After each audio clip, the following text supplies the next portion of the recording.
Welcome to my channel, The Magic of Java. This is an extract from my first book, The Green Queen from Java. It's a novel, it's a tale, a yarn intended to entertain you. Yes, it does reflect my experience of falling in love with Indonesia, my experience of falling in love with an Indonesian lady, and my increasing awareness of the paranormal and black magic, or some might like to say my descent into madness. But it is just a novel. Any resemblance to real people is completely unintentional. Yes, it's based on my experience, so yes, it's based on people I've met and know, but amalgams or caricatures of them. I do mention real people and real-life celebrities and hope that they, along with anybody who believes they've identified themselves, will forgive me.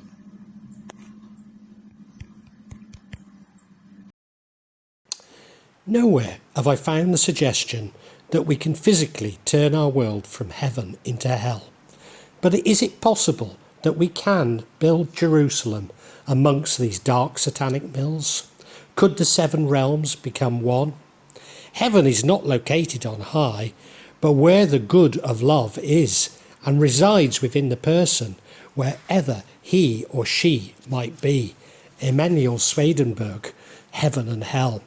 Some may say that few places can be darker or more satanic than present-day Jakarta, a city in which revenge, hatred and greed has manufactured religious intolerance, resulting in the imprisonment of Ahok, an honest man who had been determined to make Jakarta a better place for all.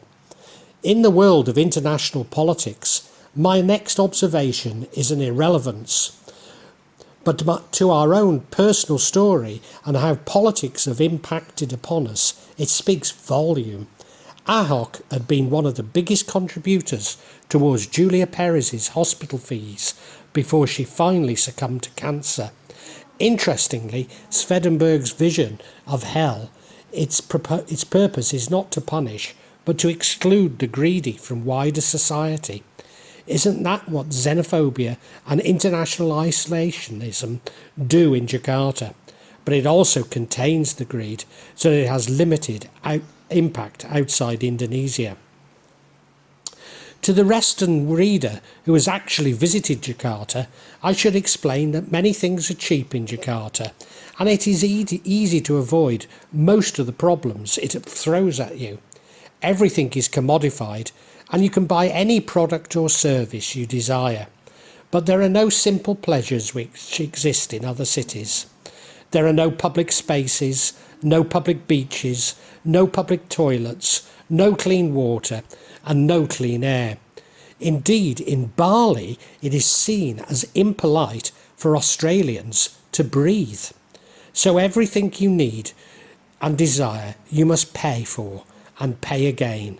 The poor are judged to have free will, but they actually have responsibility without authority, a vision of hell few of us would want to experience. I have already mentioned how paying for bleep is common in Indonesia, but also paying for a range of activities that friends and relatives would willingly help with in anywhere civilized. I remember discussing with my Duke and brother-in-law that I might build a house near his in Gunung Kidul, but before I had committed to building it and deciding on its location, he was having the trees cut down to make space for the house. Not only did I have to pay for the trees to be cut, despite possibly wanting to incorporate some in the design, he skimmed his cut off the payments and attempted to sell the timber. Maybe extreme, but his actions are far from unusual in Indonesia. No wonder I have become a victim of this greed in Jakarta, as so few Indonesians are able to interact with bules who they presume to be incomprehensibly rich. I have been influenced by William Blake's The Marriage of Heaven and Hell, in which heaven and hell, good and evil, are seen as necessary for life. So I have never fully accepted that there are absolute heavens and hells, but recognise them as Blake did, as central to the hegemony of organised religion. So is it just possible that we take Blake's poem too literally? After all, the mill was the Albion flour mill in Bankside, although Indonesian readers may want to see it as Bogasari. Blake himself observed later in Milton in a poem where the starry mills of Satan are built beneath the earth and the waters of the mundane shell. To mortals thy mills seem everything, and the harrow of Shaddai, a scheme of human conduct, invisible and incomprehensible. Logically, therefore, not only could the dark satanic mills be internal to ourselves, so could be Jerusalem, not least as nonconformists at the time of Blake interpreted the mills to be the established church. One of the main Kejawen beliefs involves the acquisition of Tenga Dalam, inner power, or even a mystical union with God, and Sunni Sitan Jenar was executed by the other Sunan because he affirmed that it was possible for every human to articulate divine power from within his inner self. Moderate Sufis talk of kissing the threshold of Sharia in similar ways to the grounding that I have sought when interpreting my revelations. Wise advice indeed. Some accounts suggests that the other Sunan agreed much that Sunan Sitin Jena had said, and that it was his public acclamation which they felt to be dangerous. Summed up in the prophetic Kejawen directive, God is within you, God is everywhere, but do not say that you are God. Although I feel so chuffed, a vice I must address, that I found this revelation within the radical English tradition that I am so fond of. The implications of these thoughts I will reflect on, probably for many years, not least as they begin to join the circle, which leads us back to the left-hand path and heresy. But I need to temper my thoughts through submission to Allah, Sumra. Allah does not forgive association with him. Al-Quran 4:48. Again, the English radical tradition is most illuminating, as Milton himself warned against such thoughts in Paradise Lost. To contemplate Jerusalem on earth and within our minds, Milton warns, is the temptation of Satan. But this is Milton's Satan, a Heathcliff, not Dante's Satan or Iblis. Or by the end of Paradise Lost, does Milton express the same unresolved thoughts as Jarvis Sunan and myself? Were such thoughts implanted on me in Slough, even though I can only recall a poem by Metchman whilst I was there? But then I had no idea that Thunderbirds were also from Slough, and would have been far more attentive had I known, even gone in search for my childhood hero, Aloysius Parker, to sing the chorus of Parker, well done. Whilst Martin might not approve of Blake, surely he would appreciate Milton's warnings on temptation. If nothing else, Milton's blindness would resonate with Martin. As Ramadan approached, I became aware that it was even more significance than I had once thought. Not only did it mark the new moon, but a super new moon, when paranormal activity would be at its highest. At Jumatan, prior to the start of Ramadan, Allah told me that somebody would die, but no more detail. Normally, such imprecision, with no indication of who, when or where, would drive this British pedant to distraction. But I realised that if it was going to be me, I needed to be prepared to die, which I have to say I am. I returned to that masjid that evening to begin my Ramadan fast, but no more was revealed to me. I remember from the time of Uncle Norman's early death having a premonition that I would die young. It's something which shaped my teenage years and early adult life, not attempting to escape it, but simply to live my life to the full. Is this the real lesson and the Faustian trade I am being offered? I can either die soon or devote the rest of my life to Allah.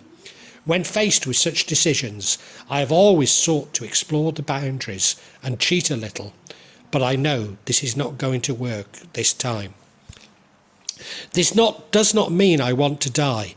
No, I so much want to remain with Maddie, having found true happiness at last. But if my time has come, and it is Allah's wish, then I must accept it. Again, the Kajawan thinking is particularly useful here. To accept our fate that God has determined is exactly what we should be aiming for. But to accept that Ba'erte has won and that I will die is simply fatalism and itself self-fulfilling. Of course, for Muslims, in giving in, I am giving in to someone other than Allah. Therefore, I am not submitting and putting my faith in Allah. Returning home after my prayers, I noticed our bathroom was overrun with cockroaches. So tonight was significant after all.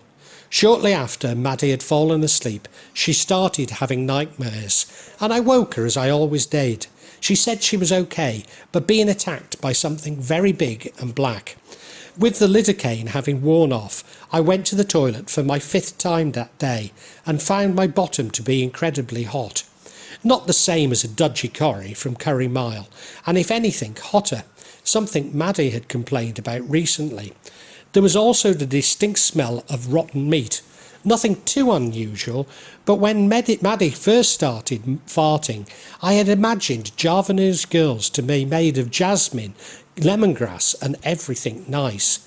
This was certainly not so sweet. As I fell asleep, I received my first real evidence that Ba'erte had indeed now targeted me, although I had been aware of this for a long time now. I dreamt that Maddie was having nightmares, and as usual I leant over to calm her, but as I reached out I fell out of bed and was rolling around with a black presence attacking me on the floor. I believe the demon to be a metaphor, but was this the metaphor? But was this the metaphor of my dream? I woke quickly and interpret this as Maddie and I needing to protect each other and keep together, which of course we do. But here's the strange thing. The next day I found my small Chris on the bedroom furniture and not under the pillow. Had this been protecting me all these months and simply giving me warnings about criminality? Maddie is not happy with my Chris, claiming that her nanny taught her that these encourage spirits. But I've become attached to mine, cleaning it with oils from the kraton each week. I also have a small Chris Samar, which following investigation with my left hand, I now also keep under my pillow. I understand that both Titi and Widati had similar disturbances that night, despite Widati not believing in what was happening to us. When we got up early for our early Ramadan morning meal, all seemed quiet and normal, but we awaited Budde's daily report, which wasn't positive. I'm making things a little more difficult for myself by also practicing Nguru, as Branwell had concluded my stories to indicate schizophrenia, which he feels will be cured by a vegan diet. I at least owe it to him to do this over Ramadan. I may even lose the smell of rotten meat which pervades me. We went back to bed, as we do during Ramadan. Maddie had numerous pains moving around her body, but fortunately expelling an awful lot of the malignancy from her mouth and bottom. Ibu Jamu is now coming in the afternoon, prior to Buka Puasa, ending the day's fast, and whilst buying my jamu, I bumped into Ba'erte. Ba'erte seemed very friendly, but as Titi has noticed, he's always happy and keen to speak when his attacks are working, but much more reserved, even dark, when they'd returned to him.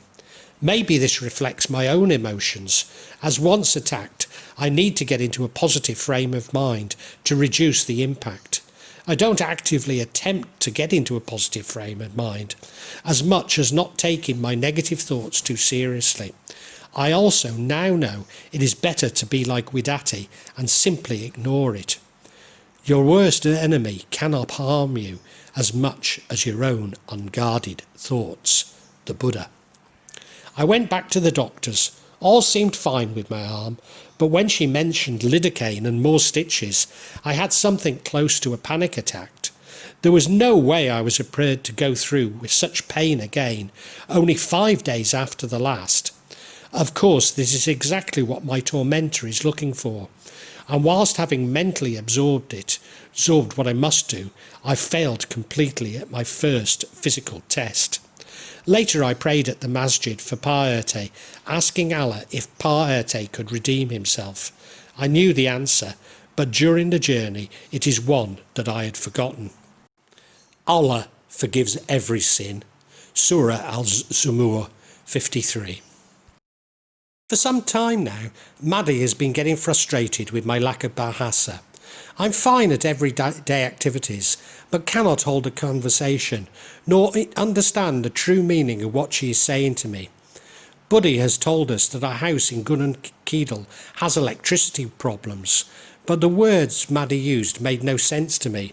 She became agitated, as this was a word even Steve understood. But Steve worked as an aircraft engineer and would be much more used to technical bahasa than I, at least the everyday practical technical words, as I'm good at more academic words from my time working with universities in Indonesia. I say working, but of course I've never been paid for any of this work. I've already mentioned how our home in Gunn Keedle had been connected to the mains by running the mains cable over the metal roof. It would now seem that the mains supplied junction box had been miswired, causing polarity issues. My mind raced. This is so basic, indeed impossible with Western supply boxes. I refuse now to believe that the electricity company are so incompetent. The culprit has to be the Duke and brother-in-law and his family. They must have found a way to cancel our supply notice and get a local tradesperson to collect us, pocketing the difference. Sharp intake of breath. I explained that Buddy needed to get everything checked by the electricity company tomorrow. When we were sure of what the problem is, we must confront the Duke and brother and his family. Maddie then told me that the previous night she dreamt that their brother and his youngest daughter were writing things in her home. She kept trying to stop them, but they kept writing. How can I interpret such a strange dream? I then remembered that the brother had given us some mantra to protect us from piety and place in the kitchen in South Jakarta. I ran to them and, using my left hand, inspected them, but they appeared to be inert. I felt we need to consult with Pa Anggabaya on the true nature of these mantra. Maddie was as always dismissive of her brother, but did say that when he had given them to us, her third brother and his wife had warned us that the Duke and brother was bad and up to no good. Maddie simply believed it was a vain attempt to win her back. After the initial fallout, when we discovered his family's less than diligent supervision of our home construction, and my warning to stop abusing his mother. As always, she's probably right, but I still feel the need for Pa Anggabaya's expertise, not least as they're written in old Javanese, which no matter how I search on Google, cannot decipher. Even Pa Anggabaya struggled with the ancient Javanese the Duke and brother had copied down, but after studying it with a magnifying glass, he said, "Nothing, mister. Maddie's brother will just have copied something random from a book without understanding it, in an attempt to retain his status as Duke and family head, which works with Maddie's other brothers, but once again he's exposed his shallowness and stupidity to us." I had, however, put Maddie's brother in touch with Banara, who was experiencing marital problems with his part Japanese wife. Banara is in awe of the brother's powers, and it would appear, are clients from all over Indonesia, despite Maddie and I remaining completely dismissive of, although of course anyone with a little more knowledge than you appears to be an expert. Over the years, Maddie's Duke and brother has also trained hundreds of novice Dukan from all over Indonesia. This appears to have greatly helped him in overcoming the challenges which beset him during his own training. Of course, the blind panic, anger and subsequent recriminations are exactly what our attacks feed off. It doesn't matter whether the problem is real or not. Our torment is based on our fear, whether based on fact or conjecture. So much is of the abundance of love that we have in our home, enough to send piety. The myth is expounded when I shout and get angry, with many in the neighbourhood knowing about it. I saw piety again smiling and looking happy with himself. We really are facing a massive test at this moment, just as I predicted we would. Just when we were feeling like we had overcome our fears and torment. But of course, when we are at our most confident, we are at our weakness, failing to recognise small signs of how our next challenge will manifest itself. The breakdown of my former unhappy relationship came as my partner claimed that my anger outbursts became unbearable. Am I turning into the opposite of what I seek to be? Although I am sure such outbursts were not a part of my normal personality, have stress and disempowerment slowly destroyed my mind, and with it my ability to understand these events? What future do I have? Allah, I need you more than ever. An electrician from the electricity company finally claimed and explained that the main supply was a counterfeit model and incorrectly fitted, and that no employee of the company could have done this. Furthermore, that our wiring was underrated if we ever planned to use air conditioning, which we don't.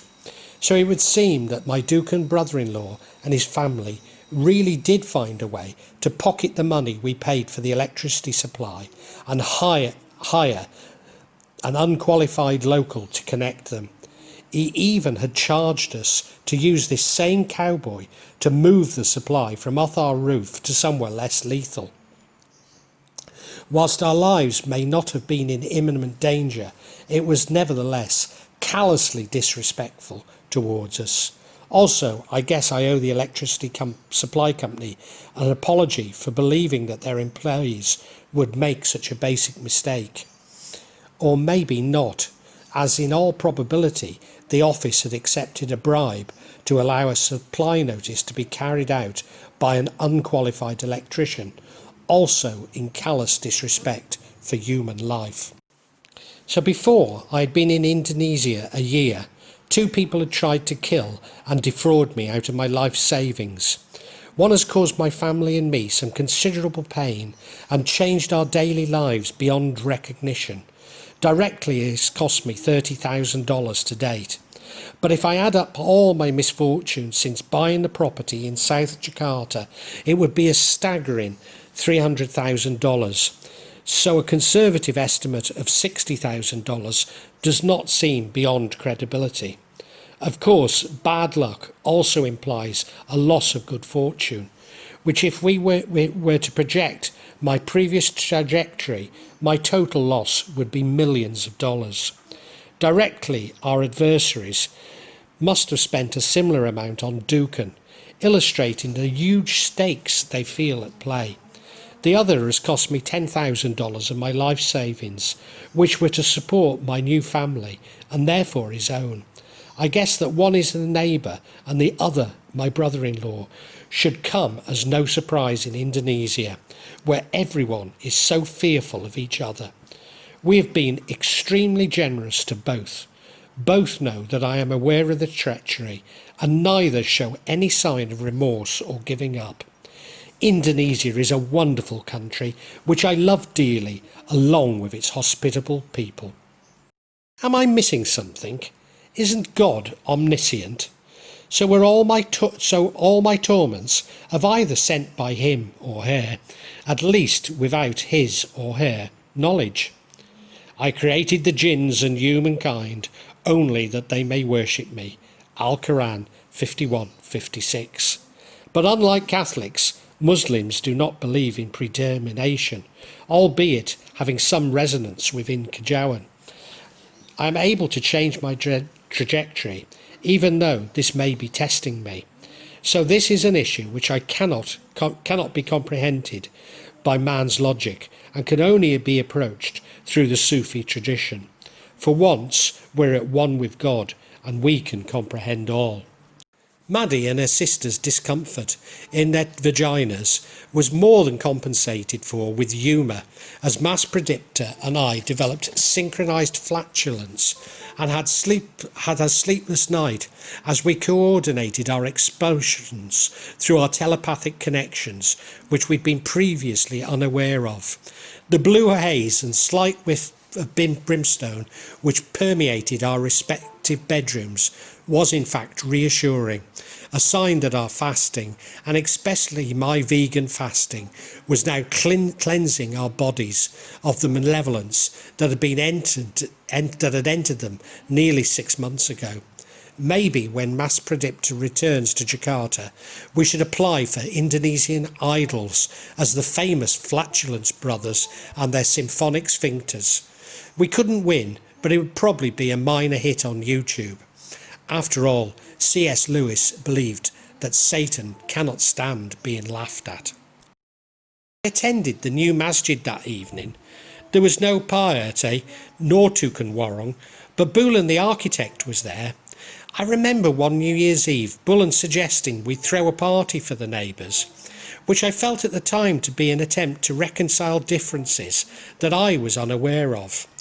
That evening had not gone well, as it might, thanks to Linda. She wasn't behaved badly and held her Sunday temper, but her reputation went before her, having been seen drinking alcohol with the husbands of the kampung outside convenience stores.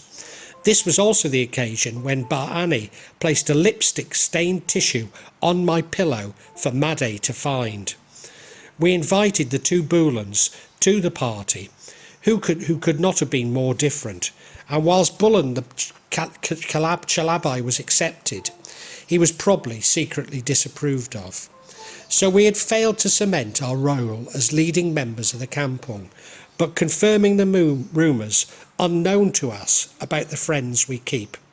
My suspicions of rumours grew as I became more active in the new masjid, with people I befriended dropping hints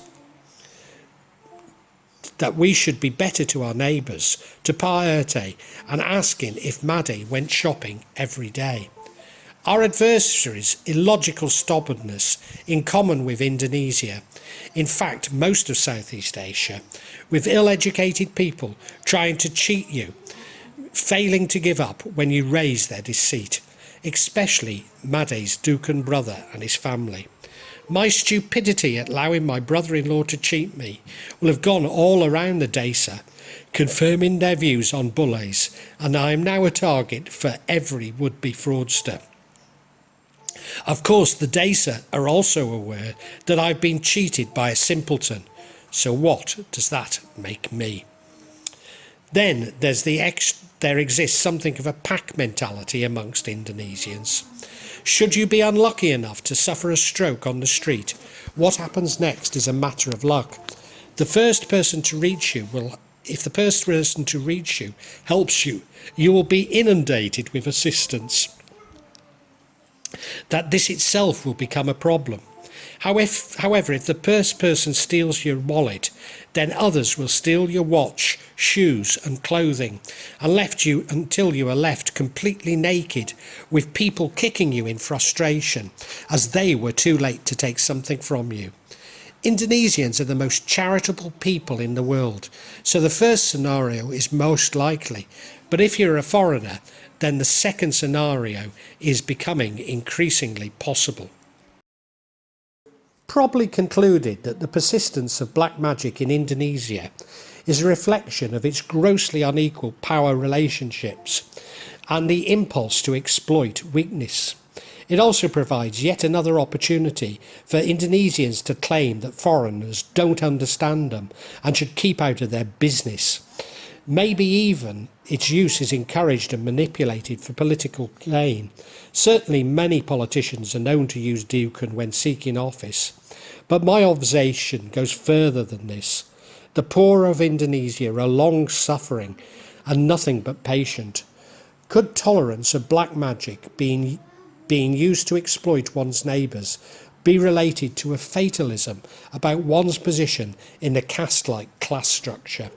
There is no doubt that it is also related to the passive resistance which flourished under Dutch occupation, with the Javanese seeing every Dutch death from tropical disease and losses at the East India Company as evidence of the power of their black magic. It is also related to collective silence regarding Indonesia's not-so-distant past. But maybe the main reason for the persistence of magic in Indonesia are the failures of successive governments to provide the majority of the population with an adequate and affordable healthcare system and access to the rule of law via an enforcement and judicial system. I now feel what I believe to be my powers are leaving me. Of course, these were ultimately sent by Allah, so in putting my faith in Allah, I hope that I can be a conduit for his love and forgiveness. This is why I now, what I have known for some time, these are mere tricks Allah gives us in the hope of bringing us closer to him.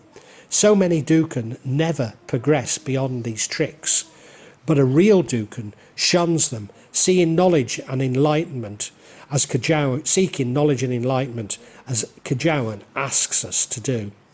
But 10 days into our Ramadan fasting, we felt cleansed, and just as Branwell said, my vegan diet allowed me to think clearly. This also coincided with Pa Angabaya giving Maddie a rose quartz crystal, which she loved and lifted her spirits immensely, and she finally come round to realising that he is giving the best advice. We should stop all thoughts of being godlike. We do not control our world, only our own thoughts and emotions. It is not in my gift to bring Pa Erte and Ibu Erte to forgiveness. Allah will do what she or he knows is best for the world, not simply for me and my family. It's true we are victims of black magic. There is enough evidence of this even for a Western skeptic. But if we ignore it, it no longer exists. So now we ignore minor pains, skin rashes, serial burping and farting. If our neighbours want to use black magic, let them. If they're consumed with jealousy and greed, addicted to schemes to defraud me, it is not our concern, nor in our gift to control it. We can only focus on our own physical, mental and spiritual well-being, which means ignoring the metaphysical forces we can neither control nor fully comprehend. The physical effects we have suffered are merely reflection of our own internal struggle, which we may like to characterise as a struggle between good and evil. Maddie reached the same conclusion simultaneously, and despite having spent 3 times as long in formal education as Maddie and written 80,000 words to express myself, Maddie was as always profound and succinct. There are no Dukan Santek, there is only our hearts. I am a good person and cannot be otherwise, so I will continue to behave as best I can, seeing the best in everyone and putting my faith in Allah.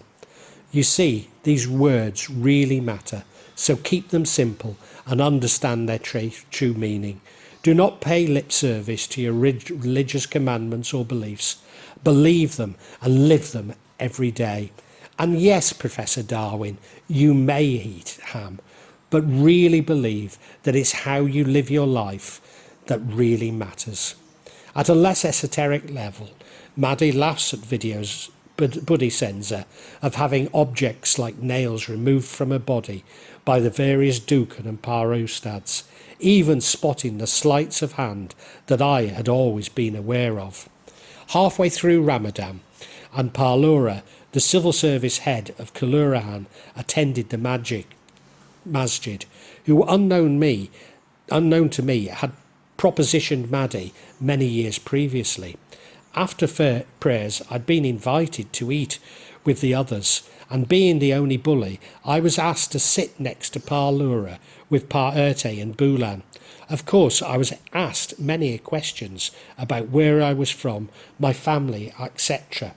I was then asked what I did for a living, so I explained that I was not allowed to work, and that when my money ran out, I would become a farmer in Gurunkeedle. Whilst maybe not strictly true, it was the best I could do to explain my situation in Bahasa. And certainly even Pa Urte appeared embarrassed that I was contemplating becoming an Indonesian peasant farmer.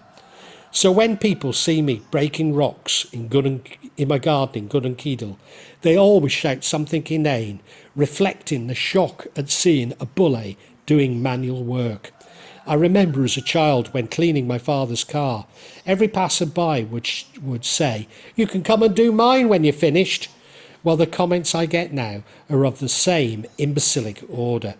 I should explain that no educated Indonesian would ever consider working with their hands.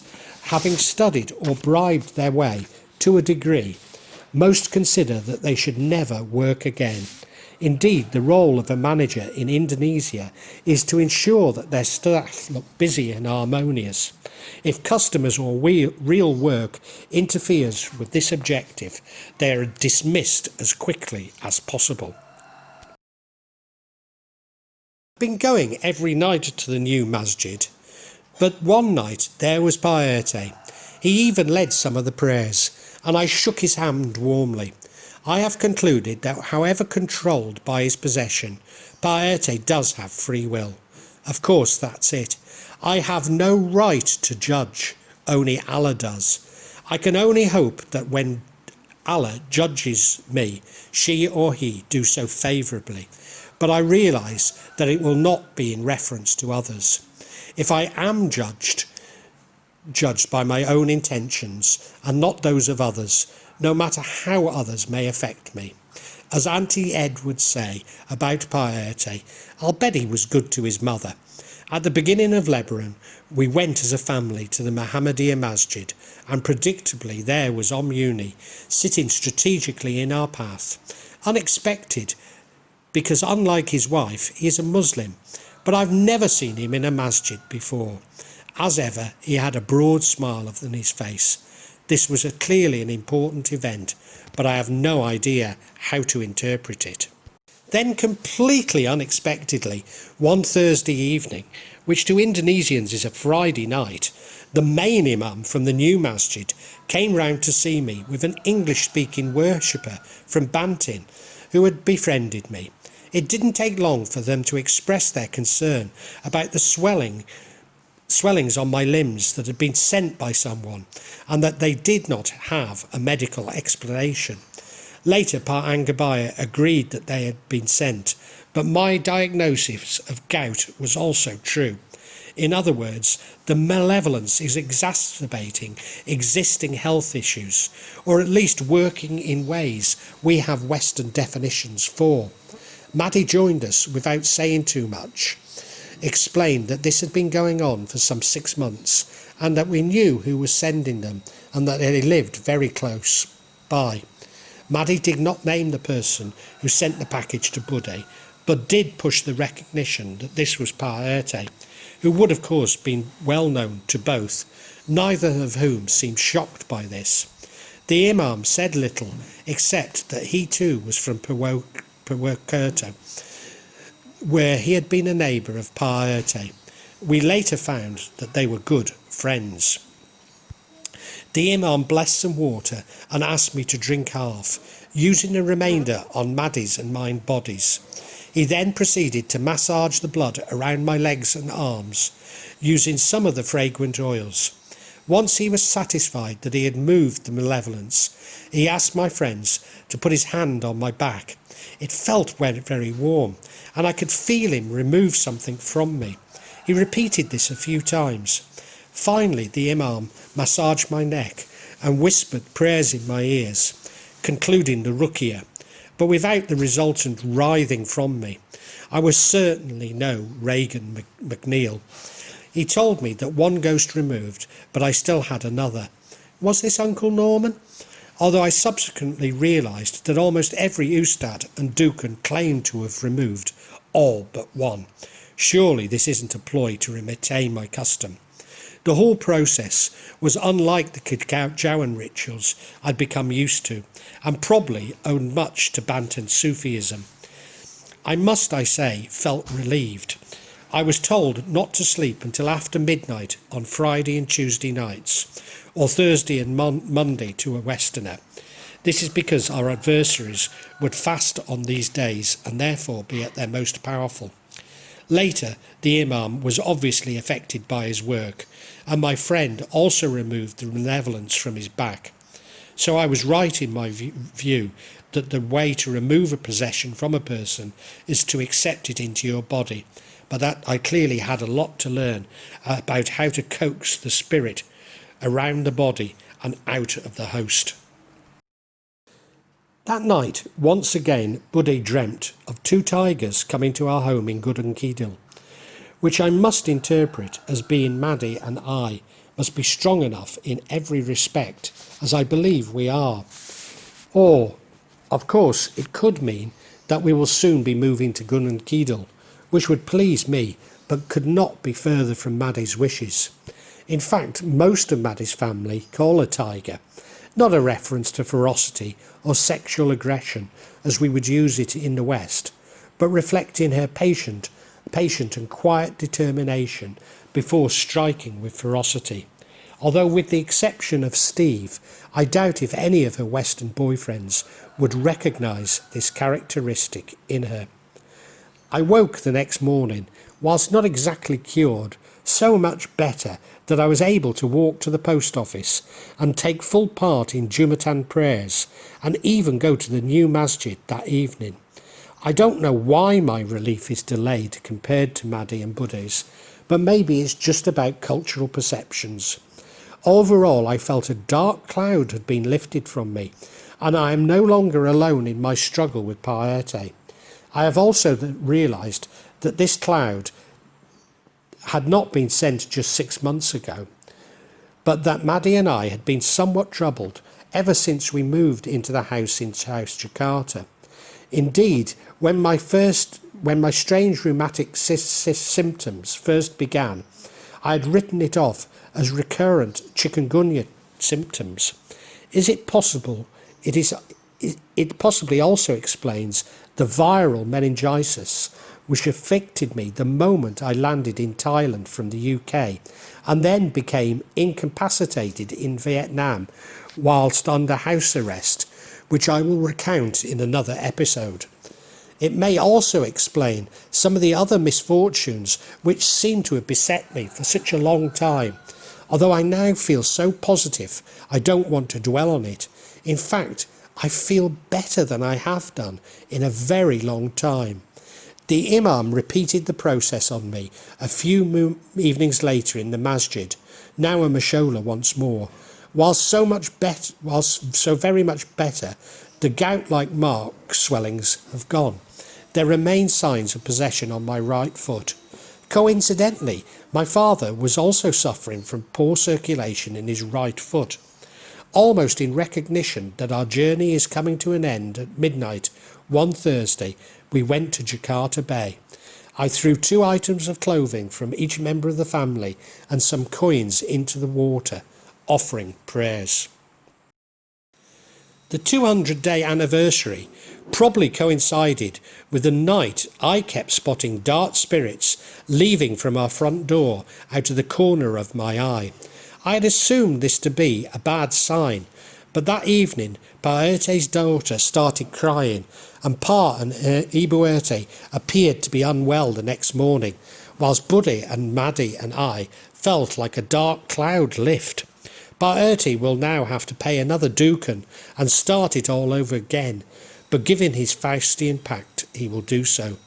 I have become self-engaged throughout my entire story, as after all, I am only a narrator, a participant observer maybe, It's all about Maddie and her realisation of her own knowledge and the destiny which was formed as a child when she was inducted into Kajawan, but the full conclusion may never be reached. Whilst I do believe that Paerte has free will, I also feel that he is commanded by the spirit possessing him. So it is the spirit which is engaged in the battle with Maddie. Everything else that is happening is simply a diversion to this struggle. But of course, it's also a battle with the spirit protecting Maddie, be it her nene, her mother, or as I now believe, Nia Rorokidal. Almost celebrating the conclusion, Maddie and I got drunk in Top Gun on Falatayan with Titi at our side. It may seem like awful parenting, but somehow it was the solution to Titi's waywardness in dating a pre-man. To see her parents surrounded by pre-man and PSK, we recovered her respect.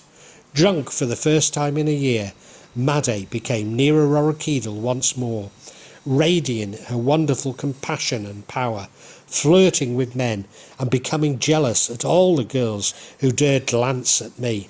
When an elderly PSK walked into Top Gun, Maddie showered her with gifts, and Titi had to stop her from giving away the rose quartz battle which the older woman had asked for. A PSK that I was talking to her and her preman's husband spotted Maddie's transformation and venerated Java's Green Queen. Well, I hope you enjoyed this chapter. By all means, feel free to comment on it, including criticism, as that's the only way I can improve. Now, I really do hate it when channels keep badgering you to subscribe for them, but I suppose it does tell you when I'm going to post new chapters. I'm aiming to do this every week to 10 days, so it might be a good idea to subscribe if you want to. But thank you again for listening.